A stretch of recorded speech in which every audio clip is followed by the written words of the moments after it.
The music was perfect, the flowers were breathtaking, and my heart was bursting with joy. I stood at the altar, waiting for Naina, the love of my life. My best man, Rohit, stood beside me, grinning from ear to ear. He clapped me on the shoulder and said, "You ready for this, buddy?" I had never been more ready for anything in my life. The doors at the back of the hall swung open, but it wasn't Naina. It was her sister, her face pale, her hands trembling as she clutched a small folded note. My world tilted. The note was simple, cruel, and devastating. She was sorry. She couldn't do it. She had left.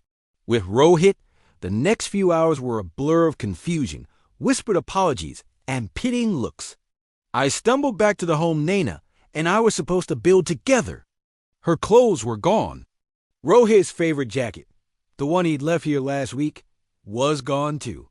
Every corner of the house screamed their betrayal. I sank to the floor, surrounded by half-unpacked wedding gifts, and the silence was deafening. I thought about all the years of friendship with Rohit, all the dreams I'd shared with Naina. Was it all a lie?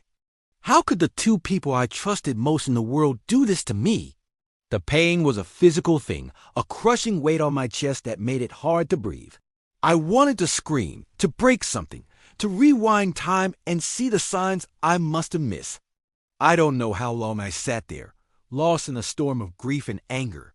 The sun had set, and the room was dark, except for the faint glow of the city lights outside. I replayed her words, his laughter, searching for a hint of the deception. The "I love you, sir," the promises of forever, the shared jokes. It all felt like a performance now, and I was the unsuspecting audience. I felt foolish, naive. My best friend and my fiancée. It was a cliché, a punchline to a terrible joke. And I was the punchline. The hurt was so deep, it felt like it would swallow me whole. Then something shifted. As I stared at my reflection in the dark window, I saw a man I barely recognized. Broken, defeated. But beneath the heartbreak, a tiny spark flickered. Was this it? Was this how my story ended? Drowned in the sorrow of their betrayal? The thought was like a splash of cold water. No, I wouldn't let them have that power over me. They chose their path. They chose to build their happiness on my heartbreak. And while I couldn't control their actions, I could control mine. I could choose how I responded.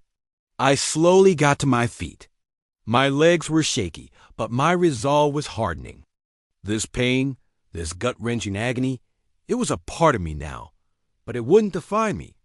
This wasn't the end of my story. It was the brutal, unexpected end of a chapter. But a new one was waiting to be written, and I would be the one holding the pen. I took a deep breath, the first one that didn't feel like it was laced with shattered glass. It's going to be a long road. I knew that. But tonight, I wasn't just the man who was left at the altar. I was the man who decided to stand back up. My journey of healing starts now. Thank you for listening. If you've ever faced a moment that brought you to your knees, know that you have the strength to rise again. Don't forget to follow for more stories of resilience and new beginnings.